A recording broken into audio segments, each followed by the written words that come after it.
And stakeholders in the education sector are faulting the government for failing to enforce the safety standards in schools. In the wake of the Endarasha school fire tragedy, the Teachers Union says the government should now ensure that quality and standards assessments are carried out across all schools in the country to safeguard learners who remain exposed to the dangerous environments.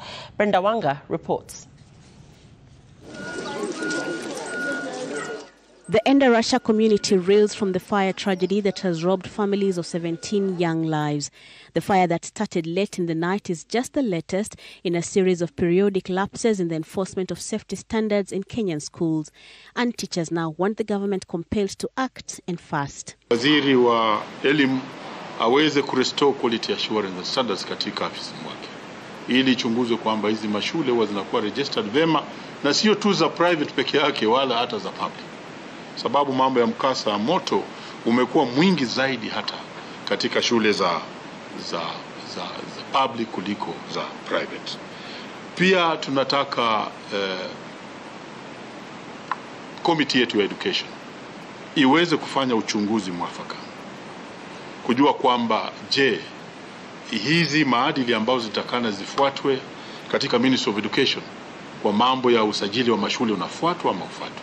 The National Gender and Equality Commission equally wants the government to enforce the protection of children in schools by enforcing the requirements as contained in the Safety Standards Manual of the Ministry of Education.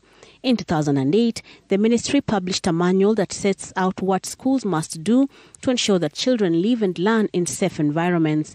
According to the manual, each school must have in place a 10-member safety subcommittee whose sole task is to ensure that schools' safety needs are met.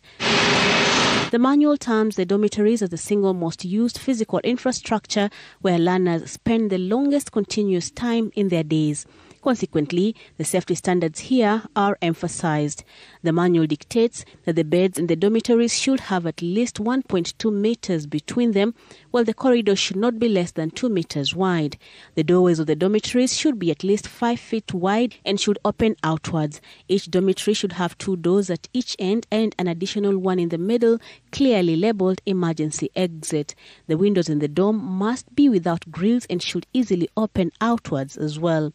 The Safety Standards Manual is clear that each dorm be fitted with a fire extinguisher placed at the exit alongside fire alarms, besides outlining regular spot checks undertaken by teachers and administration before learners retire to bed.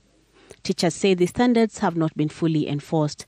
People who are supposed to be on the ground to ensure that these policy guidelines are there.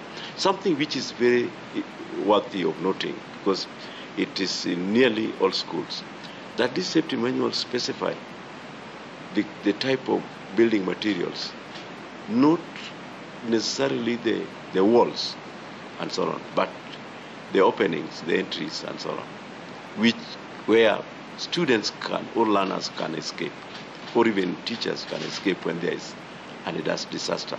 But you still find when you go to schools, sasa hii tunavyosema haina quality assurance and standards. Na hata juzi umeona wapeleka katika kotini kule Nakuru kwamba lazima wa establish quality assurance na standards katika Ministry of Education. Hapa ndio mahali ambao tunapotezea. Indeed, the Teachers Union says aside from enforcing the implementation of the Safety Standards Manual, there is a need for the ministry to review and harmonize policy and guidelines relating to safety, security and disaster management, as well as the integration of safety training for teachers in college and the resourcing for quality assurance and standards personnel who should carry out periodic assessments of school safety standards. And even as they push for these measures to be observed, they are also asking that the country rethinks the place of boarding schools. Brenda Wanga, Citizen TV.